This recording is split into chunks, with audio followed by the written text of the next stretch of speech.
रामकृष्ण हरी अभंग ज्योती यूट्यूब चॅनलद्वारे आपण पाहत आहात. आज 7 वाजलेले आहेत तरी दिंड्या काय थांबत नाहीये. 3 ते 4-5 हजार दिंड्या असतील माऊलींच्या रथामागे आणि झेंडे पताका घेऊन ही वारी चाललेली आहे.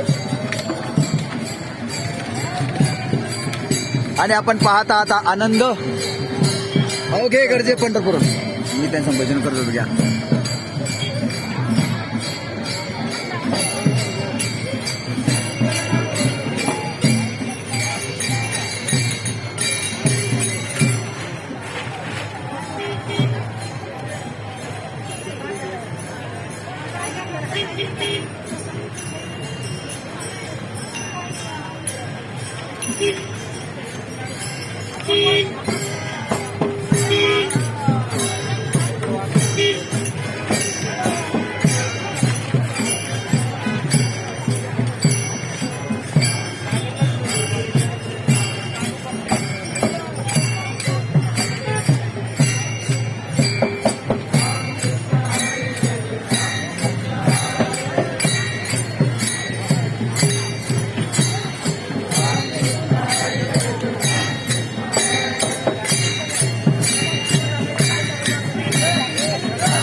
अशा प्रकारे हा आनंदाचा महापूर या ठिकाणी होतो आहे.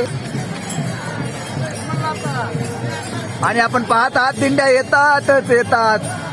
जवळजवळ 15 तास होऊन गेले दिंड्या पाहत आहे. अजून किती दिंड्या असतील याचा अंदाज नाही.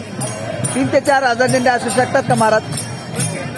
अजून खूप दिंड्या आहेत माऊलींच्या संत ज्ञानेश्वरांच्या रथामागे. आणि दिंडी क्रमांक 127 रथामागे ज्ञानेश्वर महाराजांचे किंवा तुकाराम महाराजांचे आपण पाहत आहात. या ठिकाणी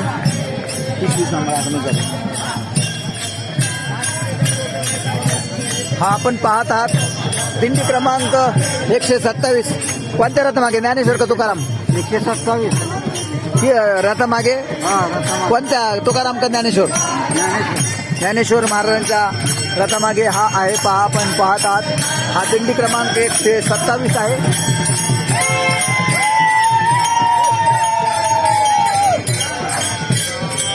असा अलोट गर्दीचा महापूर आज दशमी निमित्त, नवमी निमित्त रिंगण सोहळा त्या ठिकाणी पार पडलेला आहे. आणि आपण हे लाईव्ह प्रक्षेपण पाहत आहात अभंग ज्योती यूट्यूब चॅनल विकास करोड अहमदनगर. असा हा वारकऱ्यांचा अलोट गर्दीचा आनंद महापूर. ऐसे वैष्णव डिंगर दावा कोठे, ऐसे वैष्णव डिंगर दावा कोठे, ऐसे वैष्णव डिंगर दावा कोठे. संत सेना महाराजांनी म्हटल्याप्रमाणे माझ्या जीवेची आवडी पंढरपुराने न गुढी पांडुरंगी मन रंगले. अवघे गरजे पंढरपूर. आज पंढरपूर सगळं गजबजतंय. पंढरपूर सगळं आज या ठिकाणी गरजत आहे. थोडासा हलकासा पाऊस या ठिकाणी वारकऱ्यांना आलेला आहे. पावसाने सुद्धा हजेरी या अशा सुंदर सोहळ्याला दिलेली आहे. आपण पाहत आहात दिंड्याच दिंड्या, दिंड्याच दिंड्या आणि दिंड्याच दिंड्या. हे वारकऱ्याचं मोठं वैभव आहे. संत ज्ञानेश्वर महाराजांची पालखी सोहळा आणि संत तुकाराम महाराजांचा हा पालखी सोहळा आज या ठिकाणी रिंगण सोहळा झालेला आहे. सगळे वारकरी झेंडे पताका घेऊन या ठिकाणी आपण पाहत आहात. संध्याकाळचे 7:30 वाजलेले आहे तरी काय दिंड्या थांबेनात. अजून खूप दिंड्या मागे आहेत. 3 ते 4-5 हजार दिंड्या असू शकतात. आणि भक्तिरसाचा आनंद घेत घेत हे वारकरी आज पंढरीच्या दिशेने पाऊल टाकतायत. दिंडी क्रमांक 134 रथामागे ज्ञानेश्वरांच्या. पुन्हा एकदा वारीचा आनंद. वा